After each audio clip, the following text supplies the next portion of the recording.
എന്താണ് തൈറോയിഡ് പ്രോബ്ലംസുമായിട്ടും ഡോക്ടറിൻ്റെ ഒരു ബാക്ക്ഗ്രൗണ്ട്?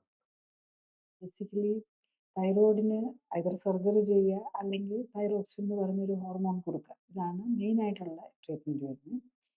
നമ്മൾ നമ്മളെ പ്രാക്ടീസിൻ്റെ ആദ്യകാലം മുതൽ തന്നെ നമ്മൾ ഈ ഈ രീതിയിലുള്ള ട്രീറ്റ്മെൻറ്റാണ് നമ്മൾ കൊടുത്ത് കാണുന്നതൊക്കെ.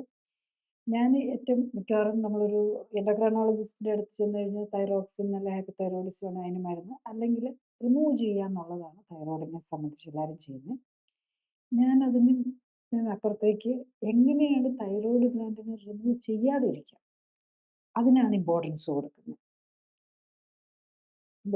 ഞാൻ ഈ എല്ലാ രോഗത്തെക്കുറിച്ചും വരുമ്പോൾ ഇപ്പം എനിക്ക് ഈ നമ്മൾ ഈ കാണുന്ന രോഗങ്ങളെല്ലാം തന്നെ 90% എനിക്ക് ഈ ലൈഫ് സ്റ്റൈൽ ഡിസീസസ് ആണ്. അപ്പോൾ അതിൽ clinically supported life style correction വെച്ച് എങ്ങനെ മരുന്നുകൾ ഒഴിവാക്കാം, എങ്ങനെ ഓപ്പറേഷനുകൾ ഒഴിവാക്കാം എന്നാണ് ഇമ്പോർട്ടൻസ് കൊടുക്കുന്നത്.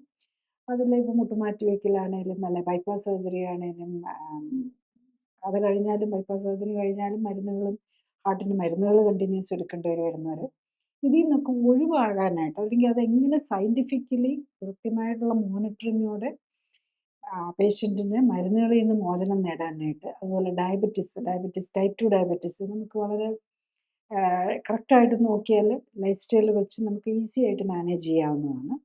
അപ്പം മിക്കവാറും ഈ ഡയബറ്റീസ് പേഷ്യൻറ്റിന് തൈറോയിഡും കാണും, തൈറോയിഡ് പേഷ്യൻറ്റിന് ഡയബറ്റീസും ഉണ്ടാകാം. കാരണം ലൈഫ് സ്റ്റൈൽ ഡിസീസൊക്കെ ഒരെണ്ണം വന്നു കഴിഞ്ഞാൽ അതിൻ്റെ കൂടെ ഓരോന്നോരോന്നായിട്ട് വന്നുകൊണ്ടിരിക്കും. അപ്പോൾ അതിലാണ് ഞാൻ കോൺസെൻട്രേറ്റ് ചെയ്യുന്നത്.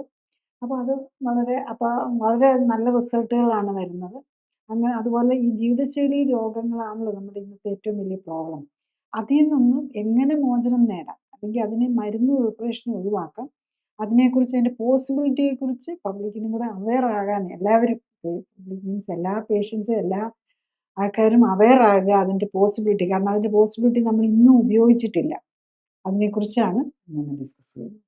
കൂടുതൽ അറിയാൻ ലിങ്ക് ക്ലിക്ക് ചെയ്യുക. കൂടുതൽ വീഡിയോകൾക്കായി സബ്സ്ക്രൈബ് ബട്ടൺ അമർത്തുക.